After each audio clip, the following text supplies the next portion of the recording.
Wabongo wapi hapa? Watu wa maneno wanafiki. Unaona bahari ya kutengeneza hiyo ndani ya Dubai. Hakuna samaki wala kambale huko. Lakini ungikopo wewe uliokimbilia Kenya ungitongopea. Yale yangu. Sijui bii ngapi, ile bii ngapi? Bii ngapi? Bii 10 si una milioni 10.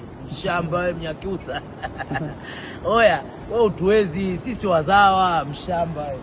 Etio, mimi wakuja nimetoka sijui kijijini. Sasa kijijini ndo unakuja kujiongopea watu maisha, unaumia kichwa, unakonda bure. Tunaga hata maneno mengi wenzio. Januari, wewe Januari umeanza Kenya kwa wezi wenzio.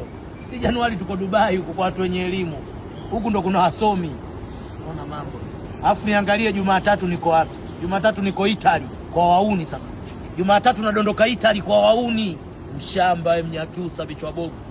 Jicho la tatu. Labda hii ndo jicho la tatu. Mshamba Jumatatu nadondoka Italy kwa wauni. Bwege. Hata ufanyeje uwezi kuingia. Una address gani wewe ya kuja huku kwanza mshamba wewe? Wewe ushajisema una jicho la tatu, huku una address gani ya kukuleta huku? Shamba unaona? Bahari ya kutengeneza, hakuna samaki huku wala kambale. Bwege, angalia wazungu kibao. Wazungu kibao, watu wana relax, watu wana enjoy. Shamba wewe. Sasa wewe ungekuwa na hela ndio utakiwa uje huku upumzike. Sio unaleta maneno mtandaoni. Magari yenyewe mawili. Mnawasumbua watu dunia nzima, watu wa halali, magari ya kukodisha. Vipi babu?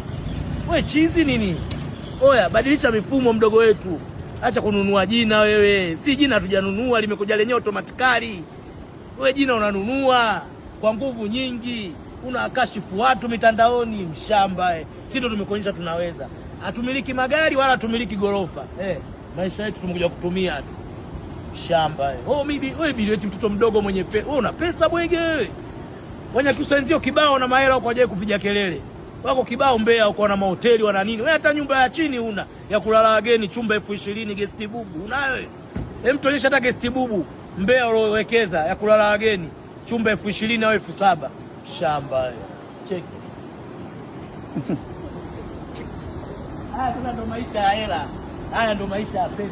Yaani huku hamna kelele. Huku anajua kabisa yule anatumia haki yake. Dubenga hiyo. Ndani ya Dubenga hiyo. Jumatatu Italy. Jumatatu nadondoka Italy kwa wauni. Ushawahi kuisikia Italy wewe? Huko sasa ndo kuna wauni hawataki maneno. Huko watu wanaku. Oya, ndani ya yaki hiyo. Dubenga hiyo. Jumatatu sasa ndo nadondoka Italy kwa wauni. Shamba wewe. Unakuja kwa pupa, mji wa watu. Wewe kaa tu Robert, shua cool down. Fanya yako basi. Kelele nyingi, magari yenyewe mawili. Magari yametengenezwa mwaka sijui fungapi 50 kwa usi huko. Alafu magari